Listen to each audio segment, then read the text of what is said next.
Hi friends, ఇవాళ today Sunday special lemon rice and గుంత పునుగులు. హాయ్ ఫ్రెండ్స్, మీకు చిన్న చిలిపి ప్రశ్న. ఇద్దరు తండ్రి కొడుకులు పొలానికి వెళ్ళారు.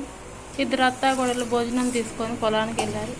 ఆ ఇద్దరు తండ్రి కొడుకులకి ఎవరి తండ్రికి వాళ్ళు భోజనం పెట్టుకున్నారు. అది ఎలా సాధ్యమో చెప్పండి ఫ్రెండ్స్. నచ్చితే లైక్ చేయండి, షేర్ చేయండి, సబ్స్క్రైబ్ చేయండి. Thank you.